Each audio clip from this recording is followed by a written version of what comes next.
States of America and to the republic for which it stands, one nation, under God, indivisible, with liberty and justice for all.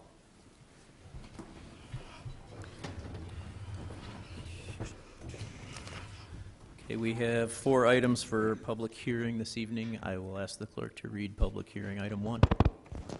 Resolution to confirm and adopt the report of the city engineer containing the schedule of proposed assessments for improvement of West National Avenue from South 92nd Street to South 95th Street and portions of intersecting streets. Mr. Daniels. Thank you, Mayor Devine. So yes, this is the public hearing for National Avenue. It's a picture that was taken earlier this year on the other segment. So here's the procedures for tonight. I'm going to discuss the project scope and the cost. I'm going to discuss assessment rates, methods of payment. We're going to have comments and questions from the council and then from citizens affected. Then the public hearing will be closed and the project will be referred to the Public Works Committee, which meets later tonight, and then it will come back here further later tonight for a final decision. Here are the project limits from just west of 92nd Street to just east of 95th Street. So 92nd Street will not be affected. That was already done back in 2012, I believe. So it's just these 3 blocks. It's an old picture from the 50s, but the pavement that's out there was put in 1946. So it's 72 years old. It was constructed with the asphalt over the top of the concrete. That concrete from 1946 is still there. This aerial photo actually was taken in 1949, so the nice black asphalt you see there was only 3 years old at that point, and that concrete that's underneath that asphalt is still there, 72 years old. By 1986, that asphalt looked like this. This is a picture from 1986. So we resurfaced this, leaving that 1946 concrete underneath. So that asphalt itself is 32 years old. And that is what it looks like now. The severe pavement deterioration, extensive what we call alligator cracking, it looks like an alligator's back. This is the final stage of the pavement's life. The pavement, is broken into fist-sized pieces. Here's some more pictures. There's more cracks. There's too many cracks to seal anymore. Routine maintenance is difficult and very expensive. And not only that, but the sewer and water underneath the road is also very old. So we're proposing a new water main. The existing water main's from 1929, so that's 89 years old. There'll be new copper water pipes put up to the right-of-way line at every property. And then there'll also be new storm sewer and new storm sewer laterals put to the behind the curb at every property. The existing storm sewer is from 1931. There'll also be new sanitary sewer. That's from 1930, so that's 88 years old. That'll be replaced. And then all new decorative streetlights and poles and cable will be put in as well. We did a traffic study of this segment before we designed it. It does carry 14,000 cars a day. We found there were 13 crashes in the 3-year period. 3 of those were injuries. It does have a crash rate that is higher than the state average. So we would hope to improve safety. Some of the things we're going to do are including new bump outs at some of the intersections to reduce the crossing distance for pedestrians, and then new bike lanes, some of which will be green to highlight that there could be bikes there. So some of the safety measures we're proposing. This is the 4th of what will be 5 meetings. We started meeting back in March 2015. We've had 2 other meetings. These are pictures from those meetings. Tonight is the 4th meeting. And then we would propose having a 5th meeting in the spring before construction starts, just so we can advise everybody detours and what's going to be happening. So there would be 1 more meeting sometime in the spring before construction. This is all part of the National Avenue Corridor Strategic Plan, which the Council approved back on December 20th, 2016. There's actually going to be 4 phases of this, so next year's phase is phase 2, and then there's going to be 2 more phases in coming years. This is roughly what the final product will look like. It's the closest I could find. This is actually 60th Street, but There will be new trees in the terrace, new concrete pavement. We are putting these decorative light poles, which you'll notice just went up on the phase 1 today. So it will have more landscaping, more decoration.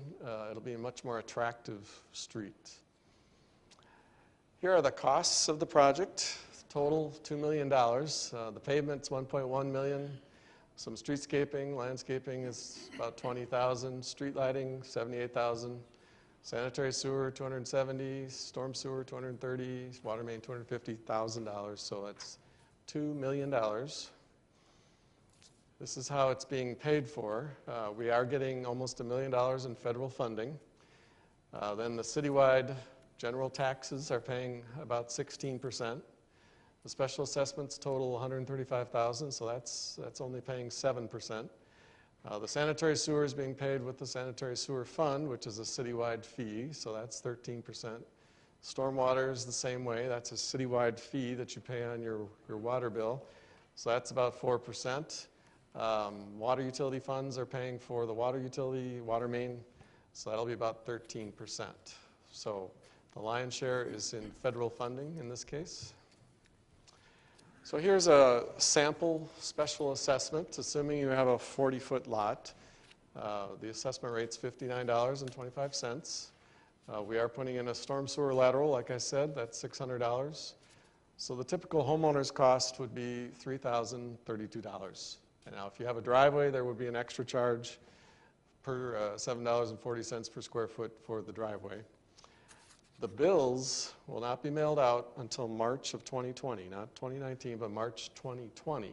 So after the job's all done, the following spring, we would send out a bill. And at that point, you would have a choice. You could choose the lump sum payment, or a 5-year plan, or a 10-year plan. So if you were on the 10-year plan, assuming 4% interest, you would pay $425 for the whole year in 2020, and then in the 10th year, you would pay $315.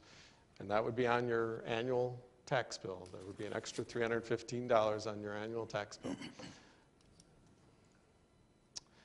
Why do we special assess? Well, we have been special assessing for over 100 years.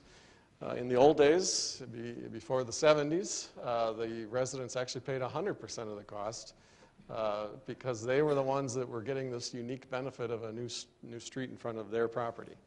Now, as I said, on this project, the residents are only paying about 7% of the actual cost. The assessment rate is $59.25 for all residential properties anywhere in the city, no matter how wide your street is or how high the traffic volumes are or how high the actual bid prices are. Everyone is treated the same. Everyone pays $59.25. That's a very important point on a busy street like National. You're not being punished or penalized because you live on a busy street. You're paying the exact same cost that anyone who lives on a cul-de-sac would pay. Everyone is treated the same. For over 100 years, Wisconsin state law has allowed for special assessments, and it's been in the courts a lot. There have been over 100 court cases in Wisconsin that have upheld this law as a fair and reasonable method to recoup the cost of the projects. So this method has definitely stood the test of time.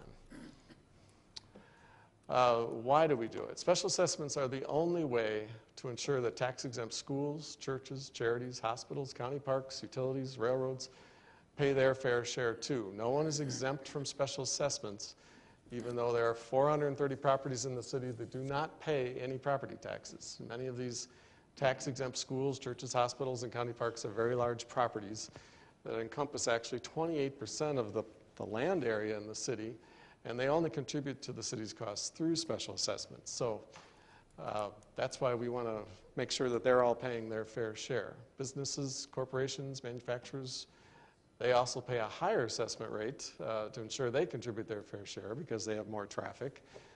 Their assessment rate is $74 to $88 per foot. This is what I was just saying. The shaded areas are the 430 tax-exempt parcels in the city. That's 28% shaded there. Special assessments are often the only funds that they pay to the city, aside from maybe their water bill. But that's why there's so much property in the city that is not paying taxes. So this is one way that we can recoup the costs from them. This map, the shaded areas show every parcel that has paid a special assessment in the last 10 years. So where you see the white, they haven't had to pay, but where you see colors, those are different years where people have had to pay a special assessment. So it's pretty much the whole east half of the city has had to at least pay for their street. A lot of times they've paid for their street and their alley. So it's everyone is paying their fair share, and over time, you know, everyone will pay for their street in front of their house. A lot of the properties on National also are corner properties, and we are actually going around the corner on a lot of these parcels to put in the bump outs and so on. So that's not unusual. There are a lot of corner properties. I just wanted to go through the numbers here. There are about 10,000 parcels out of the 19,000 that do pay for more than one side of their property. So that's 55%. 3,000 of the 19,000 pay for more than one street. That's 17%. There's another 7,000 parcels that pay for their street and their alley. So that's about 38%. So there's a 60% discount on the longer side of your property.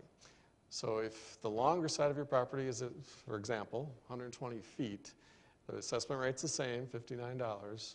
That comes to $7,000. But then we take 60% off, so we subtract $4,200, leaving about $2,800. So you do have to pay for both sides of your property, but we give a substantial discount on the longer side to make it more equitable. And the 4% interest rate that you saw is really because the city is borrowing the money for this project, and we are paying municipal bondholders an interest rate which is about 4%. The city is just passing along these interest charges to the residents that choose the 5 or 10 year installment plan. The city's not making a profit off of that. We're just passing through the costs that we are incurring. So here's the schedule that's going to be coming real soon here. We Energies Gas has told us that they want to start putting in gas mains like you see here any day now. They told us December. I haven't heard if they're coming tomorrow or a couple weeks, but they will be moving in to do gas mains. So you'll see some trenches and gas mains going in. And then in February, We Energies Electric is planning to come in and put some new electric ducts in. During all this, the road will remain open. Then on February 5th, the WSDOT will advertise for bids from contractors. We haven't done that yet. In March, AT&T is saying they're going to come in and do some new ducts, new duct work.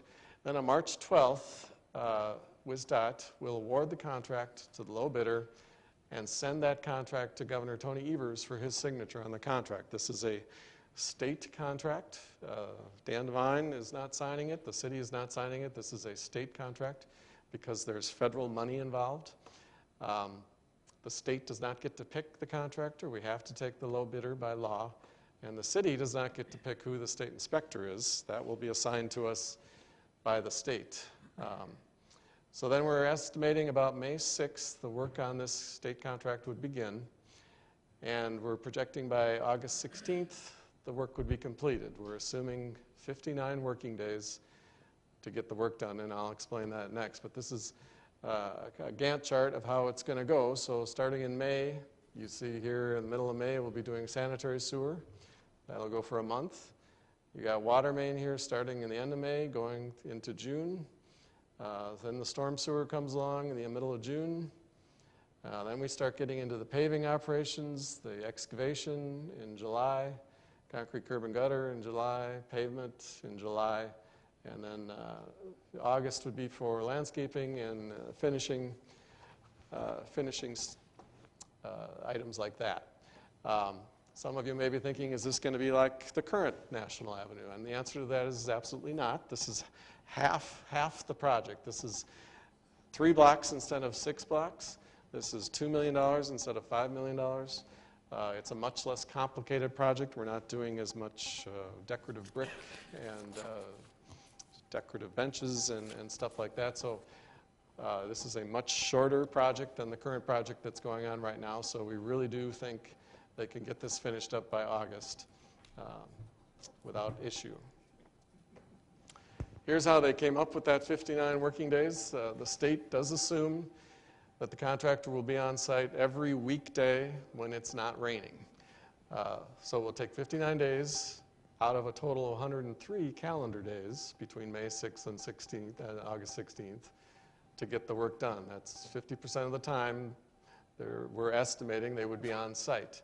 The contractor would have to then work overtime if they are not on site every day, which is entirely possible because most of these contractors actually have jobs in other cities, and they are working in other cities and then coming here. So, but we have figured out that they have, the timeline is based on them being there every working day. But that being said, the state does not require them to work overtime, does not require them to work on weekends or holidays. So that's about 30 days right there. And at night, we don't require them to work at night or when it's raining. We're assuming about 14 rain days over the summer, since this would dramatically increase the price of the work. I mean, that's the type of thing they did on the zoo interchange, and it doubles the price of the work. We really don't want to double the price of the work. I just wanted to point out that 24 of those 59 days, so 40% of the time, they're going to be working on sewer and water, which is underground. So if you come home at the end of the day, it's not going to look like anything has changed because everything they've done has been buried. So it's a good 40% of the time you're going to come home and it's going to look the same. And I just want you to know that work is taking place even if you don't see progress on the surface. There's a lot of work to be done underground. Here's how they actually calculate those days. So the sanitary sewer, there's about 1,700 lineal feet. They can lay about 125 lineal feet a day, so that's going to take 15 days. Same for the water main, 1,800 feet, 150 feet a day, 13 days. They go through all the major tasks. That's where they came up with the 59 days. So, I mean, the casual observer, between the weekends, the rain days, and the underground work, you might only see progress on the surface about a third of the time. I just want to prepare you for that. The contractor will be assessed a $2,000 per day penalty if the work goes past August 16th. So they are under the gun to get that work done. There's a few more things I just wanted to point out that people often misunderstand. The state contract states that the contractor is solely responsible for the means, methods, techniques, sequences, and procedures of construction. So it's not like there's the state inspector is not allowed to go up and tell one of the workers to go pour a sidewalk. That has to be decided by the contractor. He has to decide the means and methods. We do not directly order them around. The state's specifications go on to say that the inspectors do not act as the foreperson or perform other duties for the contractor. That's a big no-no. We do have assurance that the project will get done. The state contract requires the contractor to post a performance bond. So this is like an insurance policy that guarantees that if for some reason the contractor doesn't get it done, we will get $2 million, and we can take that $2 million and pay someone else to get it done. But we are absolutely insured by that bond that the contractor will get the work done.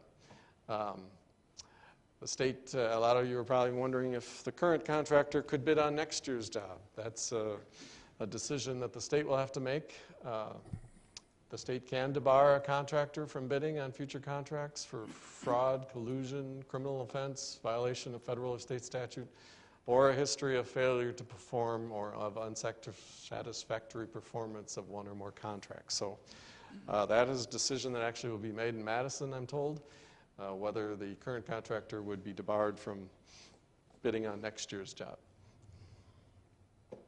Here is the proposed detour.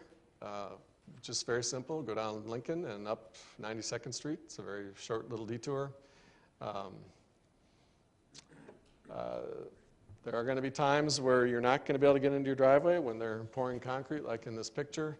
You're going to have to be parking on the side streets. We can set up handicap parking on the side streets if people contact us. We can put up special zones if you have a plate or a sticker.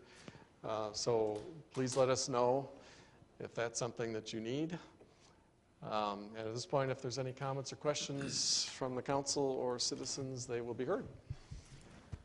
Thank you, Mr. Daniels. Are there any comments or questions from the Common Council on public hearing number 1? Mayor Devine. Alderman Lysick. And then Mr. Alderman Weigel. Daniels, from what you're saying then, the city has really not a lot of power over the day-to-day operations of this contract. That is correct. It's a state contract. We will have people there on site during the sewer and water because those are our utilities. But the rest of the time, we won't even have a city staff member on site. The state inspector will be handling everything. There are weekly meetings that my staff attends, which are going on now for this current phase and would be the same for next phase. But a lot of the decisions are being made in Waukesha, WSDOT, or even in Madison at WSDOT's offices. So that is correct. I think there's concern amongst not only the residents but of the neighborhood, but of West Allis as a whole, and particularly the businesses along that stretch, that this project would take an extended amount of time, such as a number of other projects, not only in West Allis, National Avenue, Highway 100, and I understand there's some other projects that are long overdue in the state that are way behind schedule. I don't know what the shortcoming is in the state this year, if it's lack of contractors, lack of people, biting off more than can be done in a year, or what it was. But do we have any assurances that that's not going to take place? Well, as I said, this project is half the distance, half the cost, less than half the cost, half the complexity too. That was another issue this year, was all the streetscaping. It's a lot of very specialized work. So this is a much shorter project, much less complex. And the state is very aware of what's happening in a lot of these projects. November, we've had 4 snows already in November. That's very unusual. I guess we had been lulled into thinking, maybe a lot of the contractors have been lulled into thinking that they could do work in November, and that didn't happen this year. So that's part of it, but they should have been done by November anyway. But then when they weren't, it compounded the problem. So we can't predict the weather, but I honestly think next year's project will be much, much shorter, much, much easier, and much, much less hassle than this year's project. And I assume we'll be putting up wayfinding signs for the businesses? Yeah, absolutely. We can do that again, just like we did this year. Thank you. Thank you. Alderman Weigel. Pete, a couple questions. So this will be like the phase 1, a complete reconstruction of the street. Yes. It won't be open to traffic half one way or another. It'll be a complete reconstruction. Correct. And on that penalty, that $2,070 a day, that's again part of the state contract. Right. That does not come to the city of West Allis. Well, we are paying part of this project. We're paying for 20% of it. So yes, some of that would come back, but then it really gets plowed back into the fact that we have to pay inspectors to be out there longer. So it's really not a penalty. It's a liquidated damage. It's a damage that we're incurring because we're going an extra month to inspect. So it's to recoup us from the damage the contractor is causing the city by increasing our costs. They actually rented a field office that they're paying rent on. So all those costs have been now extended another 2 months on the current phase. So that is where that money is going back to. Okay, so that money, and it was never really meant as compensation to homeowners or businesses along the street. And that's not negotiable either. We can't say, well, apparently the 2070 penalty wasn't enough to inspire this contract to be done as originally scheduled. And I'm just wondering if there could be something where it steps up, where it's, and again, that's not a decision we can make apparently, where it's 2070 for the first 10 days they're late, and then $3,000 a day. It's all specified in the state specifications. Everyone in the state's treated the same. And is that penalty based on? I heard somewhere there's a contract in the southern part of the state where they're paying a much higher penalty, like I heard a number that was. There is a if it's on the freeway, there's a graduated, Okay. obviously for billion-dollar projects, I Yeah, think there okay. is a graduated penalty perhaps. but Because this is the same penalty, and like you said, this is half the job, Right. essentially what we're it's going 3 through blocks phase instead one. of 6 blocks, so it should be done in half the time. Okay, thank you. Thank you. Are there any other questions or comments from the Common Council? Alderman Haas? Yeah, thank you, Mayor Devine. Pete, you had explained this to me before, but I think the other people might be thinking the same thing. National Avenue many years ago was State Highway 15. It isn't State Highway 15 anymore.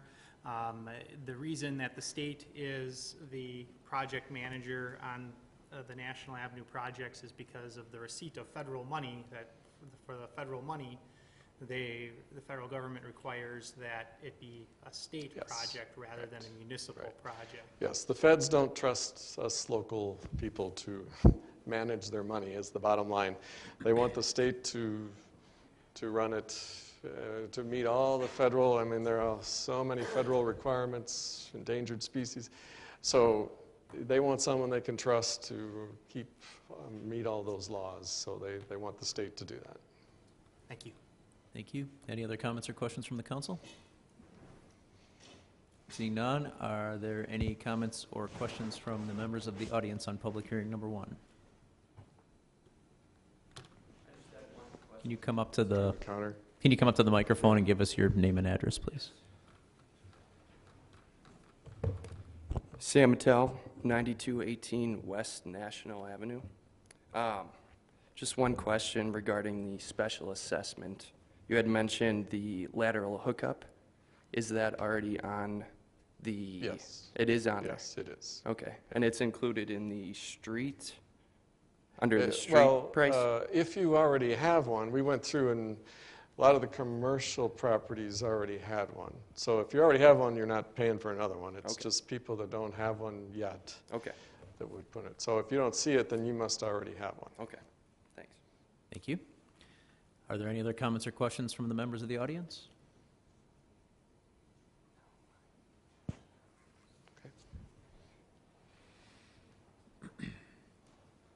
Hi, John Peller, 9338 West National. If you're on a corner lot, do you get assessed if your water doesn't come in on National and your? Yes, yes, yeah. Everyone's treated the same. You pay for both sides of your lot. Even if you don't use that other side, it's the opportunity that you have, that you could. You have a sewer there, you have a sewer here. You have more options when you're on a corner lot. You have more options for access, you have more options for sewer, you have more options. So, No, what I'm saying is, like the sanitary sewer relay doesn't come out onto National Avenue at my house, or the water main relay don't come out on that side. It comes out on 94th rather than on National. right, but the special assessment is technically only paying for the pavement.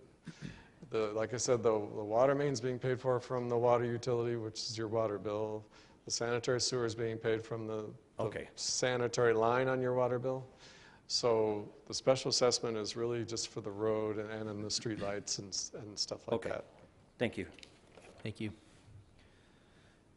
Are there any other comments or questions from the members of the audience? Okay, seeing none, we will close public hearing number 1. I will ask the clerk to read public hearing number 2.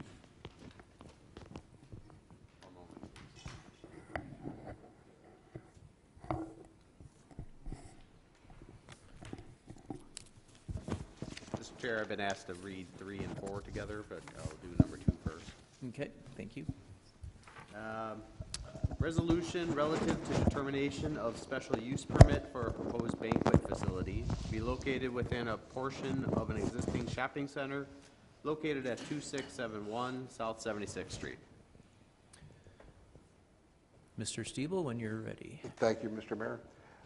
The purpose of this public hearing this evening is to approve a special use for this proposed banquet facility because of the current zoning requires a special use at the resulting public hearing.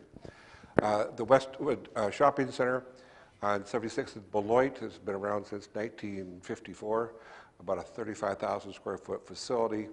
And the purpose of the public hearing tonight is to review a proposal by Rapidas to construct an event and banquet facility on that particular location. It'll be about 2,000 square feet with an outdoor, 4,200 square feet with an outdoor patio, and a catering and full bar. The liquor license will be a separate issue at 7 days a week, 8 a.m. to midnight. There'll be some additional landscaping improvements, particularly around the outdoor patio area, as well as throughout the site, about 1,500 square feet of more landscaping, and then a four-sided dumpster enclosure on the facility. There's about 5 parking spaces will be lost as a result of that. This building here will have a substantial remodeling, particularly in the exterior, with new signage and lighting and removing of the awnings and replacement of new awnings and gooseneck lighting, and it's going to be quite, I think, the showcase for West Allis. One of the more interesting features are going to be glass garage doors that can be opened at whatever the weather is appropriate. There's parking for about 114 stalls. 141 would be provided.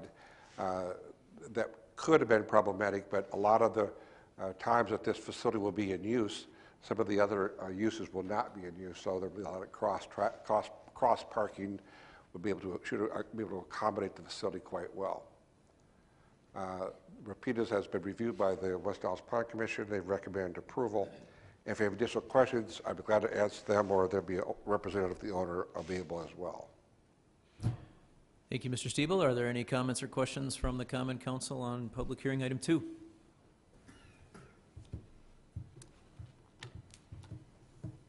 Seeing none, are there any comments or questions from the members of the audience on this item? If you could come up to the microphone, please, and give us your name and address.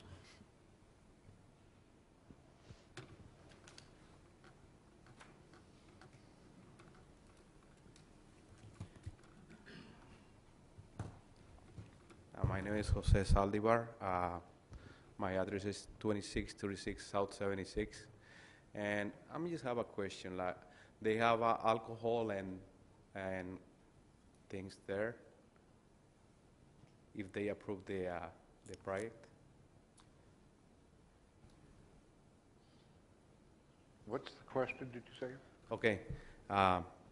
They sold alcohol and they serve alcohol and everything if they approve the yeah.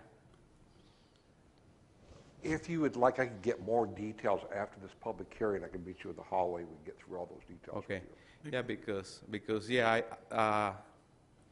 the problem there is if there is alcohol is problems everywhere. Yeah, that's all my concern. Yeah. Thank you. Are there any other comments or questions on this item?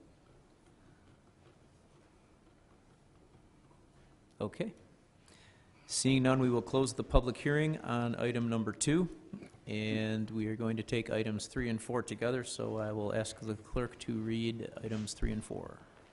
Ordinance to amend the future land use map within the city's comprehensive plan, Chapter 10, Land Use, from commercial to industrial and office, land use classification for property located at 1800 South 92nd Street, tax key number 451-1002-000, submitted by C.H.R. Hansen.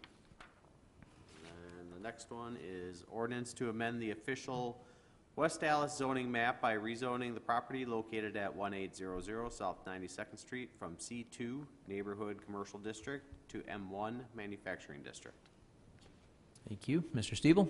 Thank you, Mr. Mayor. The purpose of the public hearing, the 2 public hearings this evening, is one is to take a look at the city's master plan and amend that, and also look at the current zoning of this parcel and rezone that as well. So that's why we're combining 2 public hearings into one. The primary area of this public hearing is about land that was purchased from the Knights of Columbus recently, which will allow Chris Hansen Lab to expand.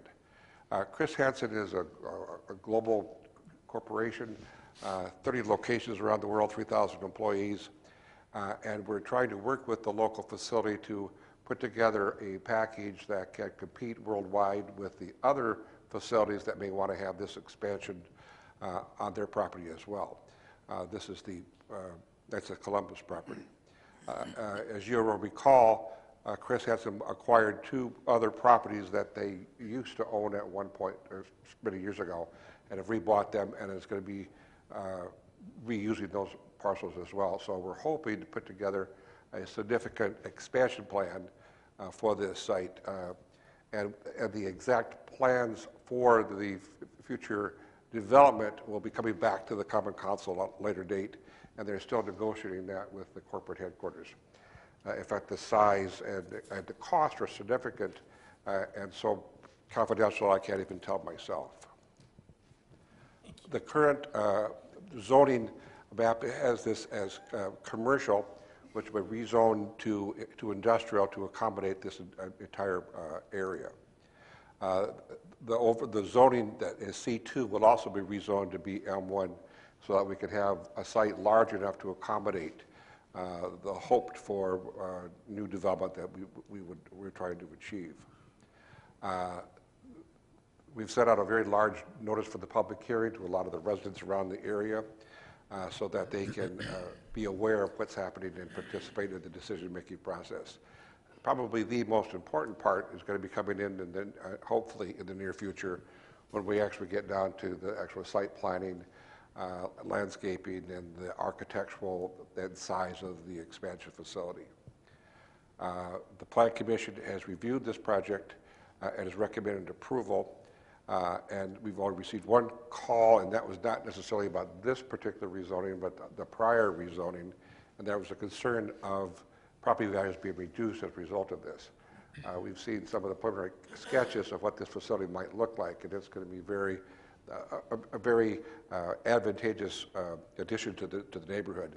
We've also discussed it with our city assessor and been assured that values should stay the same. So we're looking forward to this. If you have any additional questions, I'd be glad to answer them, or a representative of the owner. Thank you, Mr. Stiebel. Are there any questions or comments from the Common Council on these 2 items? Seeing none, are there any comments or questions from the members of the audience on these 2 items?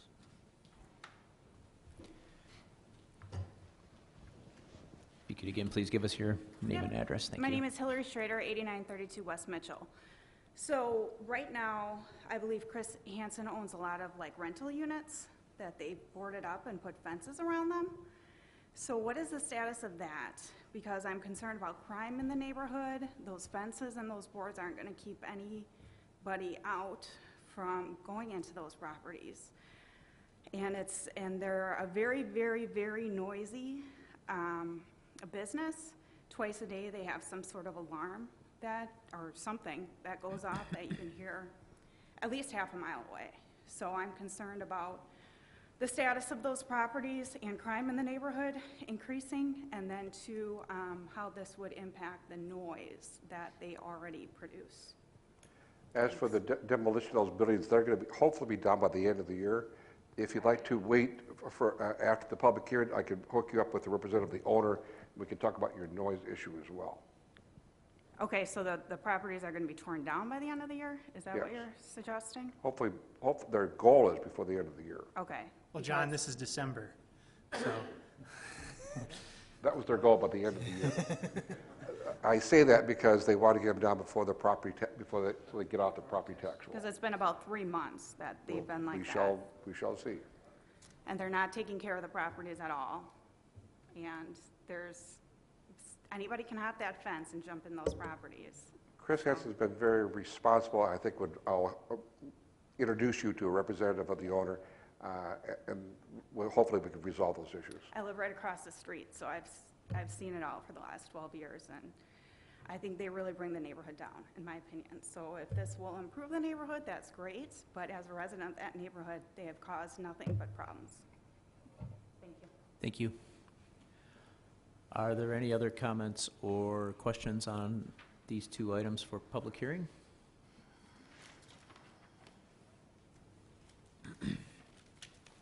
Hi, Debbie Tomchak, 1000 North Water Street. I'm the attorney representing Chris Hansen, and happy to talk more afterwards about the detail, but we do plan to have all those apartments down yet by this year. That is still the plan. We just started negotiating our demo contract and working on getting permitting to do that, but that is imminent. We try to be a good neighbor and think we're a good neighbor. Certainly happy to address any concerns that we've heard of. This is the first I'd heard this particular concern, but by and large, most everything occurs within the four walls of the buildings, and we continue to expect to do that and certainly want to be a good neighbor and continue to be a good neighbor in the area. We think we have are an asset to the neighborhood. We have a lot of jobs that we bring, a lot of property tax assessed value, and we're hoping to secure this as a future long-term U.S. headquarters for Chris Hansen. Those plans are yet to come, but we're very excited about the prospects of this and what we can continue to bring to the neighborhood. So happy to answer any specific questions or concerns that people have. But as Mr. Stiebel also indicated, we'll be bringing back specific plans through the whole process, including going to the neighborhood. We just don't have those ready to go yet. Thank you. Thank you. Are there any other comments or questions from the members of the audience on these two items? Okay. Seeing none, we will close our third and fourth public hearing, and we will go on to item E on your agendas, which is citizen participation. This is the opportunity for residents to address the council on matters of interest to them. We ask that you keep your comments to 5 minutes, and we aim to keep this portion of our agenda to 30 minutes. Is there anybody that wishes to address the council under citizen participation this evening?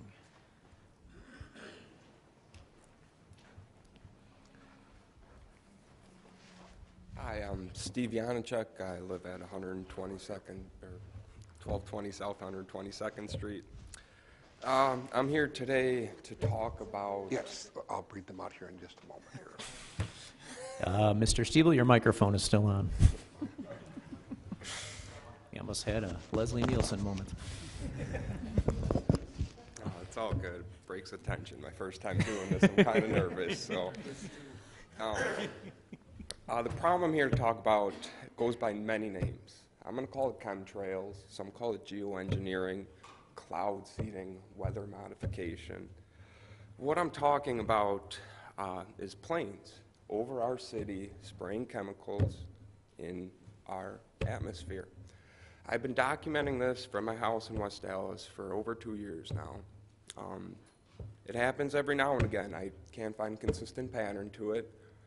It can not happen for a week and then happen every day for a week. It can not happen for a couple weeks and then on and off.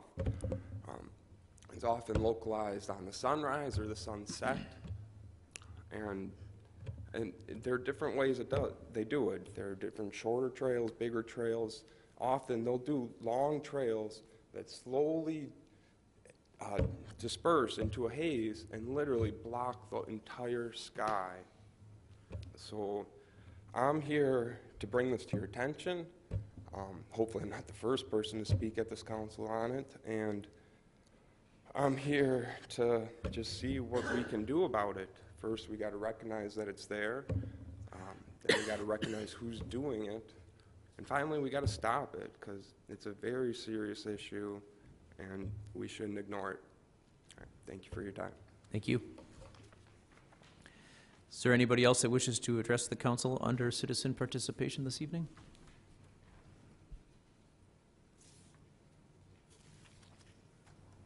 Okay, seeing none, we will close citizen participation. We will go to item F on our agenda. Our standing committees will be meeting during recess. Those room numbers are listed on page 2 of your agendas.